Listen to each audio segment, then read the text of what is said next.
오늘은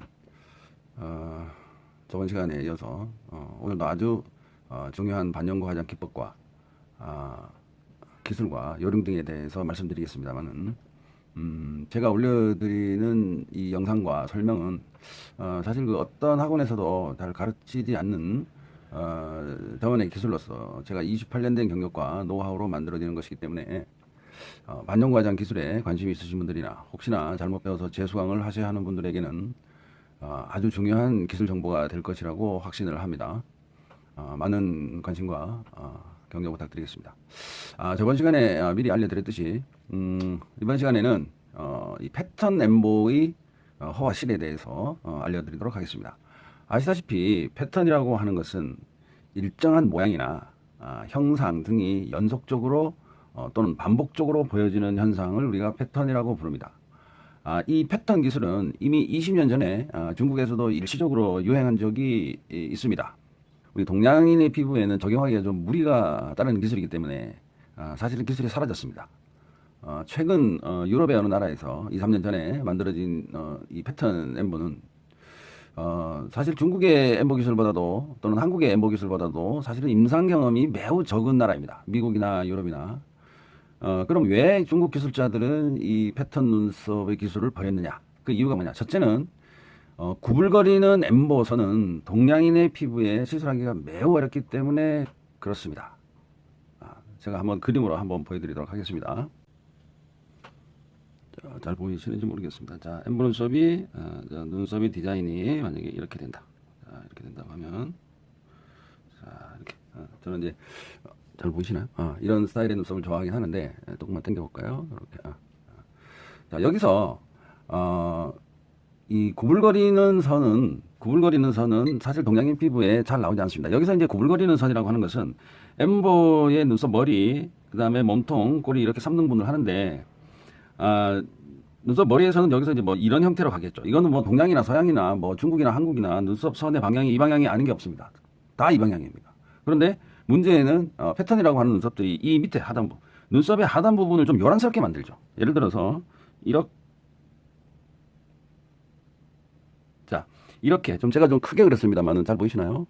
S자로 이렇게 만들어지는 게 있습니다. 자, 이런 것들은 왜 안 되는지 조금 이제 설명을 드릴게요. 우리가 이제 영상이나 저 고무판이나 이런 거 보면 고무판에 그려 넣을 때는 굉장히 예쁘고 아주 그냥 기가 막히게 화려하고 화가들이 그린 것 같은 그런 엠보선들을 이제 보실 수 있습니다. 이것들 보면 굉장히 조밀하고 예뻐 보입니다. 하지만 실제로 사람에게 시술할 때는 선의 간격을 조금 넓혀서 시술한단 말입니다. 그런 경향들을 많이 보이죠. 그러면 결국은 그림이라고 하는 것은 시술을 하기 위한 어떤 정선 작업이 돼야 되는데 그냥 그림은 그림으로 끝나고 사람한테 할 때는 다른 방식으로 가고 이거는 좀 아니라는 생각이 좀 많이 이제 듭니다. 이러한 현상들은 피부가 두꺼운 동양인에게는 그 결과가 매우 좋지 않게 나타나기 때문에 이런 구불거리는 선은 만들지 않습니다. 중국이나 한국의 고급 기술자들은 이런 패턴 엠보를 만들지 못해서 시술 안 하는 게 아니죠. 고급 기술자들은 임상을 많이 해봤기 때문에 우리 동양인이나 한국인들이 그 시술 결과에 대해서 결코 좋지 않는 결과가 나오기 때문에 패턴에서 시술하지를 않는다는 거예요. 자, 여기서 두 번째는 이렇게. 자, 여기서 이제 구불거리는 아크가 두 개가 있는 거. 엠보 기술은 이 아크 기술이라고 합니다. 이 아크가 뭐냐 그러면 아크는 이렇게 곡률이 있는 이게 원홀을 말합니다. 이걸 아크라고 하는데 이 아크는 곡률을 뜻하는 말로서 곡선의 흐름이 원만한 경우를 말합니다. 이렇게 가다가 꺾이는 경우도 이것도 안 됩니다. 사실은 엠보에서는 피부에서는 이런 걸 집어넣었다고 하면 잘못된 거예요. 엠보 기술에서 이 한 개의 선을 만들 때 한 개의 아크만 만드는 것을 원칙으로 합니다. 한 개의 아크입니다. 한 개. 여기 곡선이 구심점을 하나를 두고 한 개의 원호만 만들어졌어요. 그런데 S자의 흐름을 보이는 선은 아크가 두 개가 되겠죠. 아크가 두 개가 되기 때문에 시술하기가 그만큼 어려워진다는 뜻입니다. 자, 반영구 화장은 시술 후에 한 달, 두 달 뒤에 재터치라는 것을 하게 됩니다. 아크가 한 개, 두 개 있는 곡선을 만들게 되면 한 달 전에 시술한 흔적이 있어요. 그러면은 재터치를 해야 되는데 이 곡선을 그대로 따라할 수 있는 기술자는 아마 전 세계에 존재하지 않습니다. 제가 27년 차를 하지만 저도 비슷하게는 해도 정확하게는 할 수가 없어요. 제가 27년 이상을 중국의 정통 엠보 기술을 만들고 오고 연구해 오면서 고무판에 되는 그림과 실제 사람에게 적용시킬 수 있는 기술을 엄격히 구분해서 가르치고 있기 때문에 맞는 것은 맞다, 안 되는 것은 안 된다라고 좀 가르치고 있는 편입니다. 그럼 여기서 왜 유럽 애들은 패턴을 할까요? 유럽 애들은 노란하죠. 뭐 이렇게 세 가닥에서 한 가닥, 세 가닥에서 한 가닥을 하든지 S자로 가든지 굉장히 요란하게 만들어냅니다. 자, 이 유럽 애들은 동양인보다 피부가 훨씬 얇기 때문에 일부만 가능할 수 있습니다. 피부가 두꺼운 동양인에게는 중국식과 한국식이죠. 3D 엠보 기법을 기반으로 하는 게 맞습니다. 이 사실은 이 구불거리는 이런 선들은 여기에 이 사선형의 니들보다 라운드형 니들이 더 적합합니다. 그 이유는 나중 영상에 다시 만들어 드리겠습니다. 이 아크가 2개 이상이 있는 엠보선은 서양인과 동양인을 마다하고 재터치 때는 반드시 문제가 생긴다는 겁니다. 엠보 기술이 1차 시술을 한 번만 해가지고 완성이 되는 기술이라고 하면 이거는 뭐 세상에 천하 없는 기술이 되겠죠. 그렇지만은 시술 대상이 인간의 피부입니다. 피도 나고 유분도 있고 말랑말랑하기도 하고 기름기도 있고 말 그대로 3D죠. 그렇기 때문에 재터치 때 반드시 문제가 되는 기술은 하지 않는다입니다. 아까 말씀드렸습니다. 이 아크가 한 개인 곡선을 주로 엠보 시술에 사용을 한다라고 말씀을 드렸는데 왜 아크가 한 개인 엠보 곡선을 사용해야 되느냐 하는 것은 이것을 바로 자가공률이라고 합니다. 이 자가공률을 왜 연습을 해야 되느냐?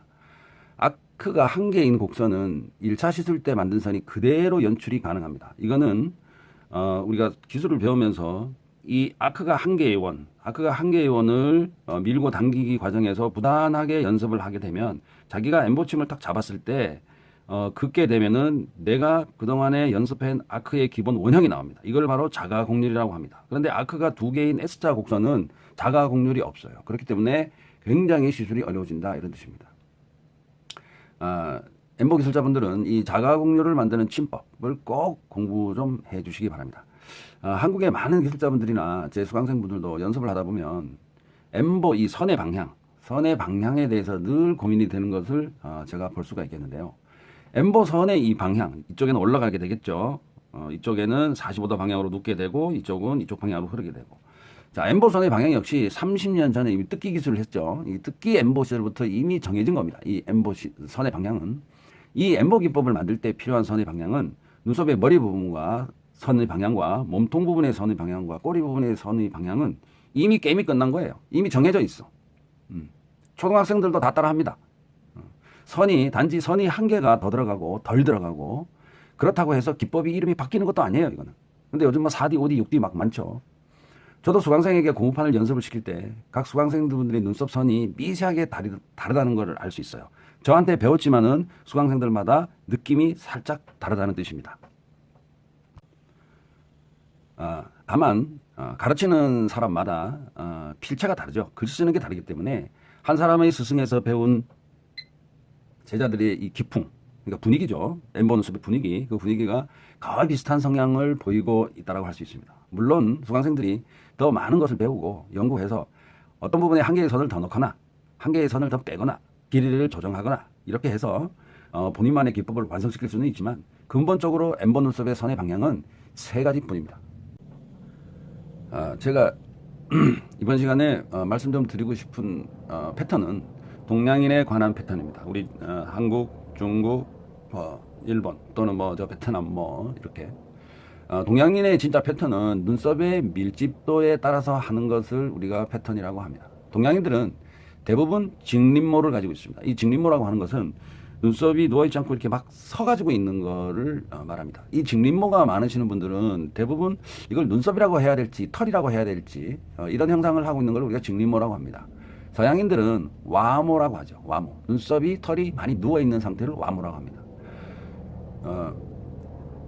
와모가 동양인들보다 훨씬 많습니다. 서양인들은. 이 말은 같은 시술을 하더라도 서양인들이 조금 더 예뻐 보인다는 뜻이기도 합니다. 오늘날 엠보 기법은 선을 그리는 것이 전부가 아닙니다. 자, 눈썹 공간이 비교적 넓지 않습니다. 여기에 선이 한 40개, 45개 정도 들어가죠. 그러면은 선을 그리는 거는 중요하지 않아요. 하지만 시술 후에 한 달, 두 달 경과를 보면은 거의 빠지고 없다는 거예요.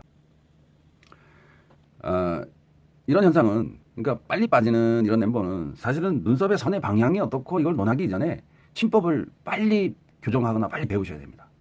빨리 빠지는 이유는 침법 때문에 그렇습니다. 색소 똑같은 색소를 쓰죠. 엠보침 똑같은 걸 쓰죠. 뭐 때문에 그렇겠어요? 침법 때문에 그렇거든요. 침법을 배우지 않으면 눈썹의 디자인이나 모양이나 전부 다 소용이 없어지는 것입니다.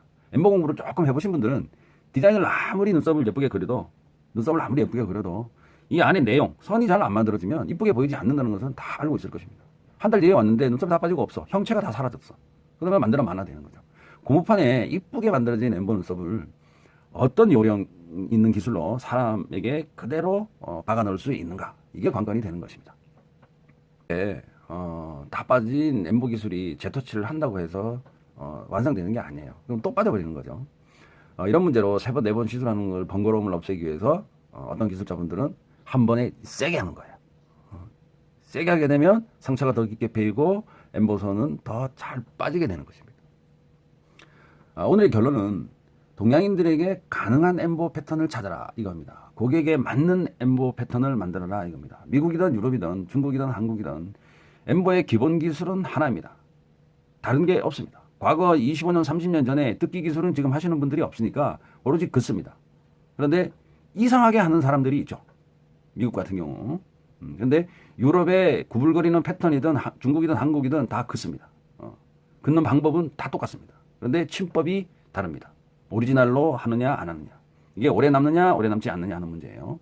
엠보 패턴 기술에 필요한 기본 기술을 여러분들이 좀 충분히 배우고 난 이후에 그렇게 되면 패턴은 그냥 자연스럽게 쉽게 그냥 따라오게 됩니다. 수지기법처럼 하루아침에 수강 며칠 배웠다고 엠보 기술이 완성되는 게 아닙니다. 엠보 기술은 기술자 나름대로 패턴 시술을 할 수 있게 하는데 사실은 가장 도움을 많이 받을 수 있는 게 바로 중국과 한국의 3D 엠보 정선 연습을 하셔야 됩니다. 저뿐만 아니라 엠보 기술을 한국에서 20년 이상 하신 분들이 몇 분은 됩니다만은 아직 현역에 있죠. 이분들은 유럽식 엠보 패턴을 할 줄 몰라서 안 하는 게 아닙니다. 동양인들에게 맞는 시술을 하는 것이기 때문입니다. 유럽식 패턴, 구불거리는 아크가 2개가 있는 이런 선은 누구나 다 만들 수 있어요. 펜대만 돌리면 됩니다. 그런데 시술 결과와 재터치 때는 똑같은 시술을 할 수가 없기 때문에 그렇다는 것입니다. 오늘은 엠보 패턴에 대한 제 노하우를 전달해 드렸습니다. 구독과 좋아요 부탁드리겠습니다. 감사합니다.